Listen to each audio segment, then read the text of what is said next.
दोस्तों, आज अगर कोई आपसे कहे कि आईटीआई करने के बाद सरकारी नौकरी नहीं मिलती, तो उसकी बात मानने से पहले एक बार अपने आसपास देख लेना। रेलवे के ट्रैक पर, पावर हाउस के कंट्रोल रूम में, आर्मी के वर्कशॉप में और गवर्नमेंट फैक्ट्री में जो लोग काम कर रहे हैं, उनमें से ज़्यादातर आईटीआई वाले ही हैं।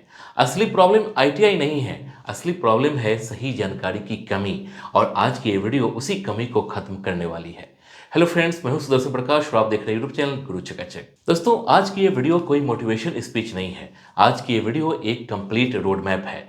आज हम बिल्कुल आसान भाषा में समझेंगे कि आईटीआई करने के बाद सरकारी नौकरी कैसे मिलेगी, कौन कौन से फॉर्म भरने होते हैं, किस एग्जाम पर फोकस करना चाहिए और वो कौन सी गलती है जिसकी वजह से मेहनती आईटीआई स्टूडेंट्स भी पीछे रह जाते हैं।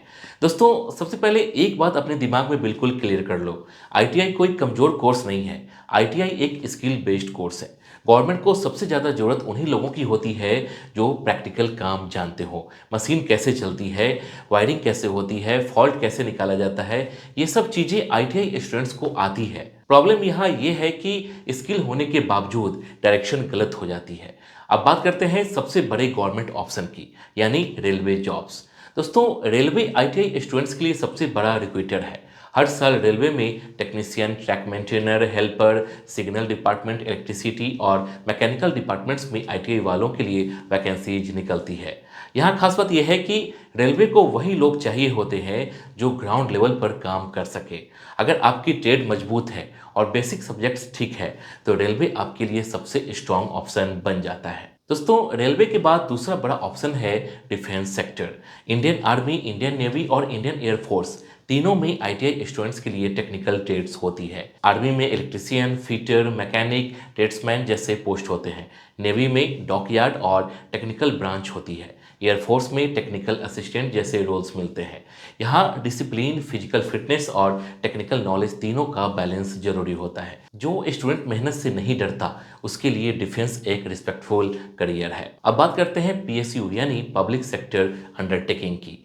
भेल, एनटीपीसी, ओएनजीसी, आईओसीएल, गेल जैसी बड़ी गवर्नमेंट कंपनीज हर साल आईटीआई स्टूडेंट्स को अप्रेंटिस और टेक्नीशियन के रूप में लेती है। दोस्तों, कई स्टूडेंट्स सोचते हैं कि पीएसयू बहुत बड़ी चीज़ है, यहाँ सिलेक्शन मुश्किल होता है। लेकिन रियलिटी ये है कि अगर आपकी ट्रेड स्ट्रांग है और आपने अप्रेंटिसशिप सही से की है, तो पीएसयू का गेट खुल जाता है। सैलरी अच्छी होती है, जॉब सिक्योर होती है और फ्यूचर स्टेबल होता है। अब आते हैं स्टेट गवर्नमेंट जॉब्स पर। हर स्टेट में electricity department, PWD, water department और ट्रांसपोर्ट डिपार्टमेंट और इंडस्ट्रीज डिपार्टमेंट होते हैं। इलेक्ट्रीशियन, वायरमैन, वेल्डर, फिटर और मैकेनिक ट्रेड्स वालों के लिए स्टेट लेवल वैकेंसीज निकलती रहती है। प्रॉब्लम यह है कि स्टूडेंट सिर्फ सेंट्रल गवर्नमेंट की तैयारी करते हैं और स्टेट नोटिफिकेशन को इग्नोर कर देते हैं। अगर आप अपने स्टेट की ऑफिशियल वेबसाइट रेगुलर चेक नहीं करते, तो आप बहुत बड़ा अपॉर्चुनिटी मिस कर रहे हैं। अब एक बहुत इंपॉर्टेंट बात समझो, सिर्फ फॉर्म भर देने से गवर्नमेंट जॉब नहीं मिलती। कंपटीशन हर जगह है, इसलिए आईटीआई के साथ साथ आपको एग्जाम प्रिपरेशन पर भी फोकस करना होगा। लगभग हर एग्जाम में चार चीज़ें कॉमन होती है: मैथमेटिक्स, रीजनिंग, जनरल नॉलेज और ट्रेड से जुड़ा ज्ञान। अगर आप रोज 2 से 3 घंटे कंसिस्टेंट स्टडी करते हो, तो सिलेक्शन इम्पॉसिबल नहीं है। अब बात करते हैं अप्रेंटिसशिप की, जिसे ज़्यादातर स्टूडेंट्स हल्के में ले लेते हैं। दोस्तों, अप्रेंटिसशिप टाइम वेस्ट नहीं है। अप्रेंटिसशिप गवर्नमेंट जॉब का एंट्री गेट बन सकती है। रेलवे, पीएसयू और स्टेट डिपार्टमेंट्स में अप्रेंटिसशिप करने वालों को फ्यूचर वैकेंसी में प्रेफरेंस मिलती है। कई बार डायरेक्ट एब्जॉर्प्शन भी हो जाता है, इसलिए अप्रेंटिसशिप को मजबूरी नहीं, अपॉर्चुनिटी समझो। अब सवाल आता है कि कौन सी ट्रेड में सबसे ज़्यादा गवर्नमेंट जॉब्स मिलती है। दोस्तों, electrician, fitter, Turner, machinist, welder, diesel mechanic, refrigeration और इंस्ट्रूमेंट मैकेनिक्स जैसे ट्रेड्स की डिमांड हमेशा रहती है। रीजन साफ है, ये ट्रेड्स हर डिपार्टमेंट में काम आती है।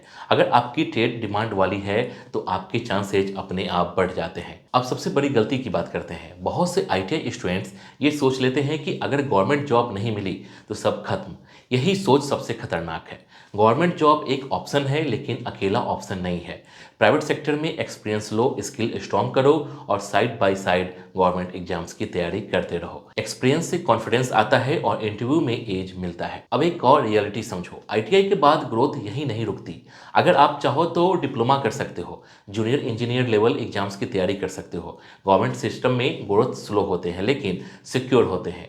जो स्टूडेंट लॉन्ग टर्म सोचता है, वही आगे बढ़ता है। अब बात करते हैं प्रिपरेशन के सही सही तरीके की। सबसे पहले एक कॉपी बनाओ, उसमें लिखो कौन कौन से फॉर्म निकलते हैं, उनकी एलिजिबिलिटी क्या है, एग्जाम पैटर्न क्या है और सिलेबस क्या है। दूसरा, डेली रूटीन फिक्स करो, बिना रूटीन के प्रिपरेशन सिर्फ मोटिवेशन बनकर रह जाती है। तीसरा, ट्रेड को हल्के में मत लो, ट्रेड स्ट्रांग होगी तो बाकी सब्जेक्ट्स संभल जाते हैं। दोस्तों एक बात दिल से समझ लो, आईटीआई स्टूडेंट कमजोर नहीं होता, आईटीआई स्टूडेंट प्रैक्टिकल होता है। गवर्नमेंट को प्रैक्टिकल लोग ही चाहिए। फर्क सिर्फ इतना है कि कुछ स्टूडेंट सही टाइम पर सही डायरेक्शन पकड़ लेते हैं और कुछ कंफ्यूजन में टाइम वेस्ट कर देते हैं। अब लास्ट में एक रियल टॉक, सिलेक्शन एक दिन में नहीं होता, कभी फॉर्म कैंसिल होता है, कभी एग्जाम डिले होता है, कभी रिजल्ट लेट होता है। यही फेज स्टूडेंट को तोड़ता है, लेकिन जो स्टूडेंट इस फेज में कंसिस्टेंट रहता है वही आखिर में सिलेक्ट होता है। दोस्तों अगर आप आईटीआई कर चुके हो या करने वाले हो तो आज से ही खुद को कम आंकना बंद कर दो। स्किल आपके पास है, बस उसके सही डायरेक्शन में यूज करना सीखो। गवर्नमेंट जॉब दूर नहीं है, बस रास्ता क्लियर होना चाहिए। अगर ये वीडियो आपको डायरेक्शन देती है तो लाइक जरूर करना, कमेंट में अपनी ट्रेड लिखना और चैनल को सब्सक्राइब करना ताकि ऐसी ग्राउंड रियलिटी वाली वीडियोज आपको लगातार मिलती रहे। मिलते हैं अगले वीडियो में एक और क्लियर करियर रोड मैप के साथ। जय हिंद।